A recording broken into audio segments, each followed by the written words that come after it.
Täna tahan liita mõningaid teemasid, mille omavaheline seos pole intuitiivselt ilmne. Nende hulgas on majanduskasv, tööjõumured, tehisintellekt ja seotud robottehnoloogia ja veel onupoja poliitika. Eelmisel nädalal postitasin Facebook-lehele sellise päevapildi ja viite artiklile, milles Eesti Tööandjate Keskliidu juht Toomas Tamsar kaebas, et võõrtööjõu piiramine pidurdab Eesti majandusarengut. No, majandusarengut tavaliselt mõõdetakse SKP-ga, sisemajanduskogu produktiga. On vaieldav, kui hästi SKP kajastab majandusarengut, aga jätame selle teema sinna paika.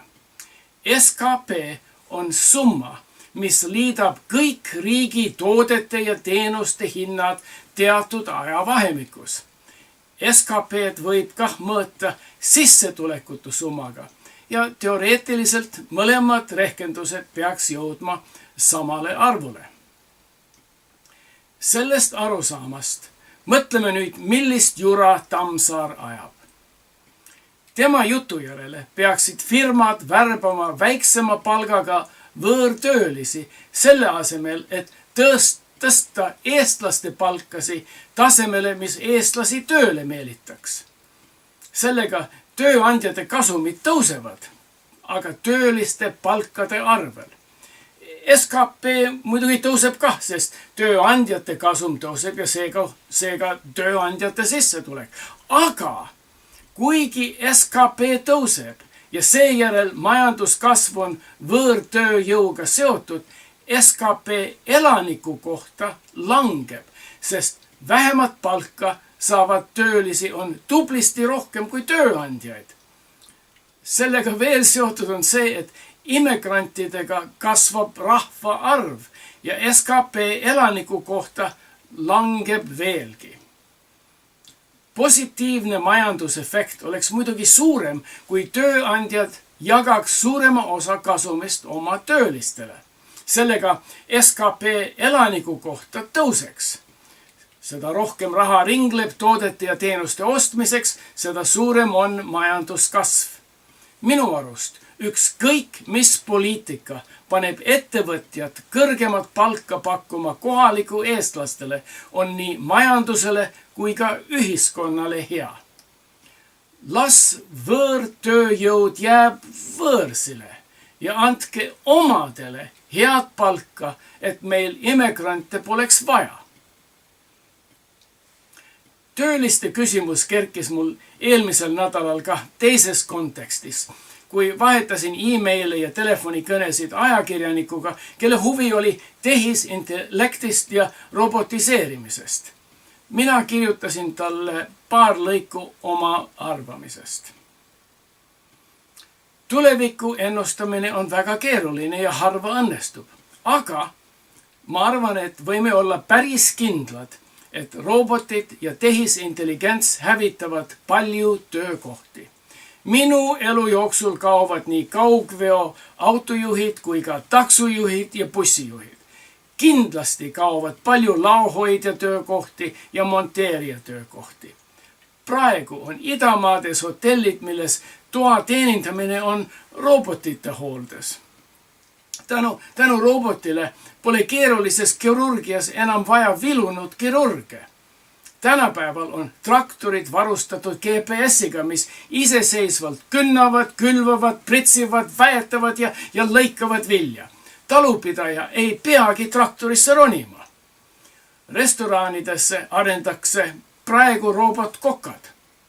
Kruiislaevadel on juba paar aastat töötanud robotbarmenid. Amazon katsetab poega, mis tuvastab ostjat, kui ta sisse astub. Ostja võtab ise riiulilt kaupa ja arvutid jälgivad, mida võetud. Kassast läbi käimata astub ostja poest välja ja arve saadetakse talle koju järele. Automaatika kirjutab iseseisvalt ajakirja artikleid ja praegu on YouTube'is uudisteklipid, mille skriptid kirjutasid arvutid ja mida ette loevad robothääled. Mingit küsimust pole. Väga palju tavalisi töökohti kaovad igavesti. Uurijad ja arendajad ju otsivad tehisintellekti rakendusi just selliste töökohtades, milles on palju töölisi ja millele investeering tööjõusse tunduvalt mõjutab toote või teenuse hinda. Sellised töökohad on kõik haavatavad robotiseerimisega. Ja need, kes jäävad töökohtadele robotite kõrvale edasi, peavad arvestama palgalangusega. Ideaalis aga pole neid sündmusi karta. Egalitaarsete ühiskondades odavam teenindamine ja tootmine toob mitte ainult odavamaid palkasi, aga ka odavamaid tooteid ja teenuseid. Toiduhinnad peaks langema, kui talumees omab ise majandavaid masinaid. Poes hinnad peaks langema proportsionaalselt kadunud palkade võrra. Odavamalt peaks saama süüa restoranis, milles kokk on robot. Samuti keerulised arstiprotseduurid peaks olema igale kättesaadavad ja nii edasi. Kui vähema rahaga saab sama hästi elada, siis on kah loota, et töörahvas saab nooremalt pensionile. Tööpäevade ja töönädalate pikkus peaks lühenema ja veelgi tähtsam, inimestel oleks võimalik ennast väljendada tegevustega, mis nendele tõesti meeldivad, et nad saavutaks eneseteostust. Minu mure pole üldse, et automatiseerimisega kaovad töökohad, vaid see, et töökohtade kadumisega võidavad ainult ettevõtjad. Vähema egalitaarsete ühiskondades nagu Eesti on valitsuse ja tööandjate kartell, mille ainus eesmärk on palga ja privileegidega endid erastada lihttöörahvast. Samal ajal kui võiks suuremate kasumitega tõsta tööliste palkasi, pikendada tööliste puhkuseid, võimaldada varemalt pensioniminekut, mina kardan, et võimukartell paneb automatiseerimiskasumit enda tasku ja ei jaota neid töölistega, kes aitasid ettevõtteid ja riiki jalule. Sellist kasumiahnust on näha tänapäeval. Sel asemel, et ettevõtte kasumeid jagada töölistega, ettevõtjad otsivad võõrast tööjõudu, millega oma kasumit suurendada ja mille efekt on Eesti tööliste palkasi ja töötingimisi karmistada. Sest Eesti on piiratud tööjõuga, oleks loogiline ja õiglasem automatiseerida nii palju töid kui jaksame ja seega võimaldada eestlastele odavamat ja rõõmsamat elu. Kahjuks selle asemel valitsus ja tööandjad toovad sisse odavamat võõrast tööjõudu, mis langetab eestlaste palkasi ja ajab Eesti töömehi naisi võõrsile egalitaarsemaid tingimusi otsima. Minu mõtetele sain sellise vastuse. Tere hommikust veel kord, Andres. Väga asjalikud vastused. Õigupoolest ajendas seda teemat käsitlema meie õmblustööstuste kurb lugu, mis siin kas täielikult oma tootmise sulgevad Sangar või suures osas Baltika. Kuuldavasti pole küsimus isegi odavas Vietnami tööjõus, aga nad on seal ka masinaid tarvitama õppinud. Seega võib seal välja õpetatud operaatoritele maksta isegi head palka, sest masinate ülalpidamine ja muu kulud tulevad Aasias ikka võrdes Eestiga märksa odavamad. See masendav jutt nõudis minu poolt veel kommentaari. Sinu jutt Sangarist ja Baltikast segas mind väga. Minul oli kah vabrik Malaisias ja ma olen idamaa tootmiskultuuriga päris tuttav. Ma julgen öelda, et kui Sangar ja Baltika ei suuda kasumiga töötada, siis nende häda on ainult väärjuhtimine. Minu vabrik oli Malaisias tööstuspargis koos teiste vabrikutega ja ma võin kindla pealt öelda, et meie kõige varieeruvam kulu oli juhtide palgad ja hüvitised. Kehval kuudel võtsime endale vähem. Heal juhul saime täissummad endale välja võtta. Ja see ongi õiglane. Kui tööstus ei oska ausast töö tulemustest kasumit teenida, siis pole ju tööliste viga, vaid juhtimises on viga. Olen 100% kindel, et Sangari ja Baltika juhid pole kunagi jätnud sentigi ettevõtte heaks ega loobunud ametiautodest, täispalgast ega muudest hüvitistest. Eesti firma juhtidel on endale sisestanud tunde, et nendel on õigus saada firmast kõik, isegi siis, kui nad firmad põhja lasevad. Suur vahe on ka staabi ja tööliste suhteline vahe. Nii palju, kui mina olen Eesti ettevõtetega tuttav, Eestis on vähemalt 10 korda rohkem juhtivaid figuure kui idamaadel. Igal direktoril on vaja oma sekretärid ja abilised. Idamaa tööstused on lamedad. Kolmas suur vahe on hariduses. Eestis lepivad juhid mingi MBA või üldjuhtimise haridusega. Mina olen ise MBA programme alustanud nii Hongkongis kui ka Mongoolias.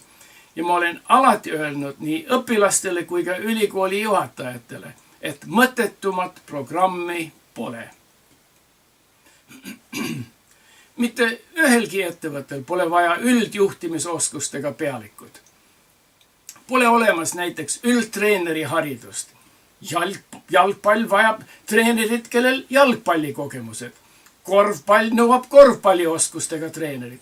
Ega siis jäähoki treenerit ei panda ujumistreeneriks.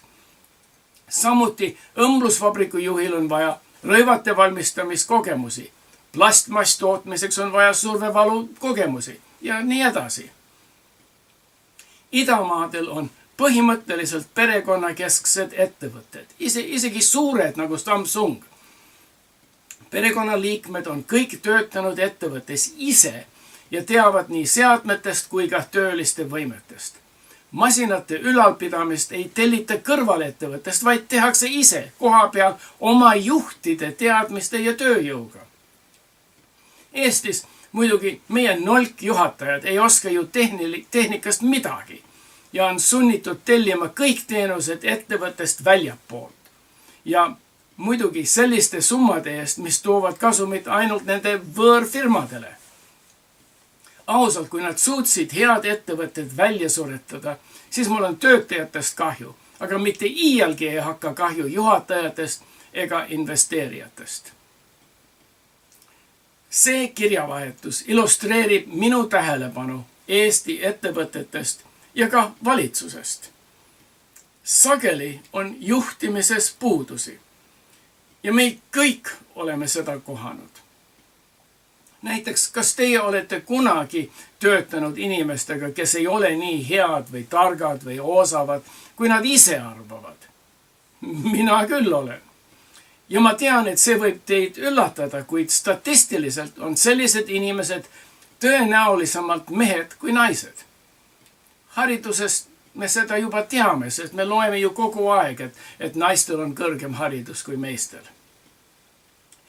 Kuigi mehed on oma talentide puhul tavaliselt pigem petetud kui naised, mehed on jälle oma karjäärides edukamad. See on sellepärast, et üks parimaid viise, kuidas lollitada teisi inimesi mõtlema, et sa oled parem, kui sa tegelikult oled, on ennast petta. Ja see on põhjus, miks te ei pruugi ainult töötada inimestega, kes ei ole nii head, kui nad arvavad, vaid ka töötada nende all. Seda rohkem puuduvad piirangud enese heaks arvamisel, seda suurem on tõenäosus, et oled ka boss. Üks minu magistriõpilastest uuris sugu, isiksuse ja juhtimise suhet. Täpsemalt, kuidas sugu ja isiksus kujundavad meie juhtide valikuid ja kuidas need juhid organisatsioonidele mõju avaldavad. Sooline arutelu keskendub pigem naiste vähesele esindatusele juhtimises, mis on enam-vähem universaalne. Igal pool maailmas on enamik juhte meessoost. Kuid suurem probleem on asjaolu, et enamik neist liidritest on ebakompetentsed. Tõepoolest, kas äri või poliitika valdkondas on enamikul juhtidel nende järgijate ja alluvatele väga negatiivne mõju, põhjustades madalat kaasatuse, usalduse ja tootlikkuse taset ja palju stressi. Me peaksime küsima, mis põhjusel naisjuhte on nii vähe ja miks nii paljud ebapädevad mehed saavad juhtideks. Minu tudengi uuringud näitasid, et selleks on 3 peamist põhjust. Esimene on meie suutmatus eristada usaldust ja pädevust. Igal pool maailmas on arvamused, et enesekindlatel inimestel on rohkem pädevust juhtimiseks. Kahjuks tegelikkus on vähe kattuvust pädevuse ja kompetentsusel. See on point, mida ma olen sageli rõhutanud. Ja niimoodi jõuangi viimasele teemale, onupoja poliitikale või nepotismile. Viimasel ajal minu päevapiltide ja videote vastu on olnud väikesed vastulöögid. Eriti on mind kritiseeritud, sest mina ei toeta Martin Helmet rahandusministriks. Jätame tema ebakompetentsusest rääkimata. Aga ma tuletan meelde minu vaatajatele ja kuulajatele, et ma pole olnud Kaja Kallase fänn. Poliitika pole koht, kus teha bipolaarseid valikuid. Kui ma ei toeta Reformierakonda, ega see ei tähenda, et ma pean olema EKRE toetaja. Ma olen kritiseerinud Suursuli Siimu, et oma tütre sokutas erakonda, Riigikokku ja Europarlamenti. Samuti olen kritiseerinud Savisaart, et tema paigutas oma poja Riigikokku enda asemele. Olen kah nalja teinud Kajast, kui ta vedas vanamehe tagasi valitsusse. Kui uus võimueliit kordab sama pattusi, mis eelmine, miks siis ma ei tohi kritiseerida vana Marti, kui tema veab oma naise ja poja mõlemad valitsusse? Toompeal pole probleem mitte ainult, et iga tegelinski on enesekindel, ükskõik mis tema kompetentsi tase, vaid see kah, et iga issi, iga poeg, iga emme ja iga tütar ülehindab oma perekonnaliikmete kompetentsi. Jutu järgi meil on esindusdemokraatia. Palun selgitage mulle, keda valitsus esindab, kui 3 Helmet on valitsuses ja 2 Kallast. 2 perekonda moodustavad juba ainuüksi 5% valitsusest. Ja mul pole mingit usaldust, et need lisaemmed, issid ja lapsed on kompetentsed. Martinile määratakse nõunik, et tema saab rahandusministri toolis hakkama. Aga miks siis Helmed peatuvad Martiniga? Võiks ju vabalt siduda kaabu vana Marti koerale pähe ja panna koer rahandusministri tooli. Sama nõunik võiks ju koera eest kah otsuseid teha. Ja koera palk ja hüvitised jääks mõistuse piiri. Teie võite arvata, et see on mingi nali, aga Texasis on linn, mis valis linnapeaks õllelembelise Sokku, kes täitis linnapea kohustusi ja nõudis selle eest ainult 35 õlut päevas. Sokk ei mõlisenud kah YouTube'is, Facebookis ega telekas nagu mina. Aga tänu hea nõunikule Sokk tegi linna heaks parimad otsused. Esindusdemokraatias on vaja, et valitsus esindab rahvast. See tähendab, et meil on Riigikogus kohti küll lollide ja saamatute jaoks, aga mitte suuremas proportsioonis, kui lollid ja saamatud esinevad rahva seas. Siis, kui Riigikogus on võimu ülekaal vähestel valitud perekondadel, kes dikteerivad otsuseid, siis lähevad asjad meil viltu.